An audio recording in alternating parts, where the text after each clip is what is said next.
Hola niños, ¿cómo están? Buenos días. El día de hoy vamos a trabajar en la clase de biología, continuando ya con el tema de ecología, con uno de los más importantes factores abióticos que existen, que es el suelo. Bien, recuerden que había muchos factores abióticos, por ejemplo el agua, la luz, el oxígeno, la salinidad, el pH, todos esos factores abióticos existen, pero uno de los más importantes que necesitan todos los seres vivos para vivir es el suelo. Bien. Y ya vamos a ver qué es el suelo. El suelo y la tierra en general. El suelo en este caso, niños, es la capa superior de la corteza terrestre. Recuerden que el planeta está formado por muchas capas, una alrededor de la otra como si fuesen una cebolla. Y cada una de esas capas está compuesta por un tipo de material, por roca, por lava, por muchas cosas, ¿no? En el caso del suelo, es la más externa, o sea, de todas esas capitas de la cebolla que es el planeta Tierra, el suelo es la que está por más externa y es la que nosotros tenemos contacto. Por ejemplo, en la que estamos de pie. Ahora, el suelo no solamente es una mezcla de tierras, el suelo también es la parte de la corteza terrestre que va a tener microorganismos, o sea que tiene seres vivos, y es en esa parte en la que pueden crecer las plantas. Como sabemos, las plantas son muy necesarias para toda la vida porque producen oxígeno. Por eso es que el suelo es un factor abiótico tan importante. Ahora, el suelo va a estar compuesto por varios materiales. Va a estar compuesto en primer lugar por arena. Y la arena van a ser pedacitos muy pequeños de rocas que se han, con el tiempo, con los años, muchos millones de años, se han vuelto pedacitos cada vez más pequeñitos. ¿Ya? Y esos granos finos de roca o material lo vamos a llamar arena. Hay unos que son mucho más pequeñitos que la arena y parecen polvo y los podemos soplar. En este caso, esos se llaman arcilla y son simplemente partículas o fragmentos o granitos mucho más finos o más pequeños que la arena. Y por eso es que son más fáciles de que se vuelvan polvo. También vamos a tener una capa que se llama el humus. Y el humus es la mezcla de materia inorgánica, o sea, arena y arcilla, con restos de materia en descomposición, materia orgánica, es decir, restos de hojas que se están pudriendo, restos de animales que están allí descomponiéndose, lombrices, insectos, bacterias, microorganismos, hongos, todo lo que sea materia orgánica, o sea, todo lo que venga de un ser vivo y se mezcle con la tierra, va a ser llamado humus. Y es normalmente la capa oscura que logramos ver, la capita que es más oscura. Y por último vamos a tener los minerales. Los minerales van a venir de rocas y van a venir de las rocas porque el agua, como ven acá en el río, el agua se los va a llevar. Mientras el agua está pasando por alrededor de la roca, le va arrancando pedacitos y le va arrancando minerales. Esos minerales son como vitaminas para las plantas y los usan ellas para crecer. Ahora, el suelo eh, tiene también capas distintas, así como yo les decía que el planeta Tierra tiene capas, el suelo también tiene capas. Y va a tener estas 4 capas que yo les estoy mostrando acá. La más oscura, que es esta que tenemos acá que dice 0, va a estar formada con hojarasca, es decir, con hojas secas y con las raíces más pequeñas de muchas plantas. O sea, esta es la capa más delgadita que hay en el suelo y suele ser de aproximadamente 2 centímetros, o sea, es un tamaño bastante pequeñito. Debajo de eso vamos a tener una capa que se llama horizonte A y es oscura pero no es tan oscura, al mismo tiempo es gruesa. Pero allí es donde va a estar el humus, o sea, la materia en descomposición. Si se dan cuenta, en el horizonte 0 tenemos la materia sembrada. Y es donde siembras la matita y empieza a crecer. Es la orillita, ¿sí?, del suelo.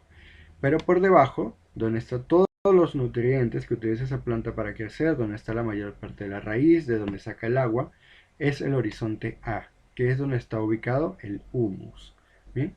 Debajo vamos a tener el horizonte B, que es uno de los más grandes y va a tener aproximadamente 30 centímetros, o sea, más o menos este tamaño. Y es más claro porque tiene menos humus, es decir, no tiene tanta materia orgánica. Es casi siempre arena con agua y unas pocos microorganismos, pero no tiene tanta materia orgánica, o sea, no hay hojas descompuestas ni nada de eso. Pero las raíces pueden llegar hasta allí, porque como les digo, acá hay agua y las plantas necesitan agua. Entonces van a llegar hasta allí abajo para poder obtener el agua que necesiten.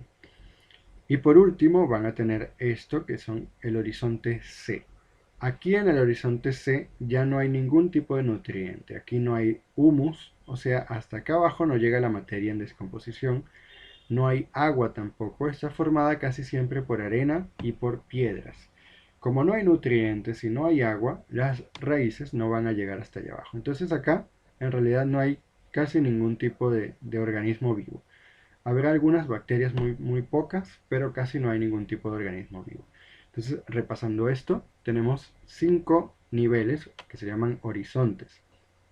El más delgado y el que está más arriba se llama cero y tiene la hojarasca. O sea, aquí es donde están las hojas caídas.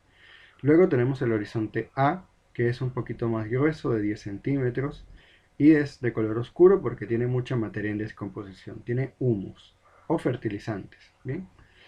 Luego tenemos el horizonte B, que es la más grande, tiene aproximadamente 30 centímetros y no tiene mucho humus, pero tiene agua y tiene minerales. Entonces allí las raíces llegan y pueden nutrirse con agua y con minerales. Y por último tenemos el horizonte C, en el que no hay nutrientes. Casi todos son pedazos de piedras y rocas y arena que no aportan nada a la planta. Por tanto, allí no llegan las raíces. Ahora los suelos van a ser de varios tipos. Recordemos acá los materiales que conforman el suelo. Dependiendo de la cantidad que haya de cada uno de ellos, vamos a tener un tipo de suelo y también la cantidad de agua. Entonces vamos a ver acá 4 tipos de suelo. El primero es el suelo arcilloso y son normalmente los suelos de lagos y ríos y pantanos. ¿Sí?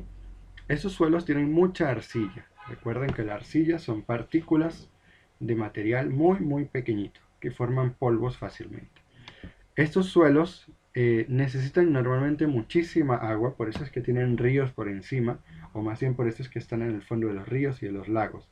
Necesitan muchísima agua para poder ser productivos, o sea, para que pueda crecer algo allí. Si no hay suficiente agua, se secan y se hacen estas grietas, como ustedes ven aquí, y aquí pues simplemente no va a crecer nada, hasta que vuelva a llegar el agua. Los suelos arenosos son suelos que tienen arena, obviamente, que son partículas más grandes de rocas molidas, hechas polvo, más grandes que las arcillas, pero además en los suelos arenosos no hay agua. No hay agua en ningún momento del año. O sea, no es que en algún momento va a llover y va a llegar el agua. No, acá nunca hay agua. Y como estos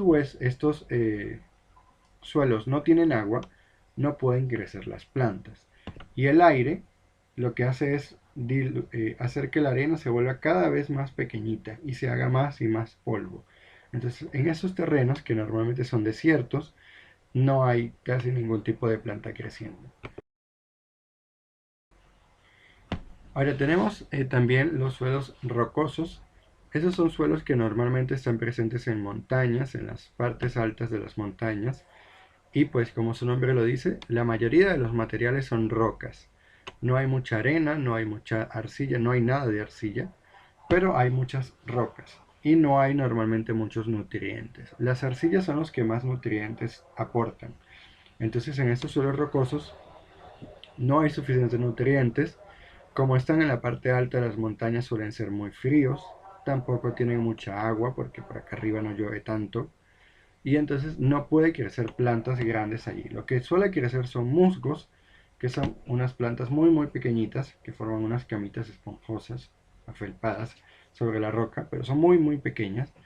Pueden crecer líquenes también, que son una mezcla de hongos con algas, y ellos crecen pegados a las rocas como si fuesen una costra, y pueden crecer céspedes. Ellos sí pueden crecer a veces en estas circunstancias, no siempre, pero pueden crecer porque soportan la falta de agua y soportan el frío a veces también, ¿no? Y por último, y los más importantes de los suelos, son los suelos fértiles, es decir, los que tienen suficiente humus, o sea, los que tienen suficiente materia orgánica. Como tienen suficiente materia orgánica, tienen suficientes nutrientes, tienen suficientes minerales y las plantas pueden crecer muy bien allí. Estos son los suelos que utilizamos para cultivar, como esta matita de maíz, ¿ya? Y un suelo de este tipo, por ejemplo arcilloso o arenoso, lo podemos convertir en un suelo fértil si le aplicamos fertilizantes, como el estiércol de vaca, ¿ya? Entonces de esa manera podemos convertir un suelo infértil, improductivo, en un suelo fértil para que puedan crecer plantas. Así que la mayoría de los suelos fértiles ahora los hacemos nosotros cuando preparamos la tierra, pero la mayoría de los suelos fértiles en realidad son hechos por el hombre, no son lo normal que hay en la naturaleza. Ya con esto, chicos, terminamos la clase de suelos, que también es bastante cortita, porque es un tema bastante sencillo, solo deben repasarlo y realicen el cuestionario que tienen publicado allí en la plataforma, realizan su ficha impresa y envían la foto solo de la ficha, ¿sí? Cualquier duda me escriben.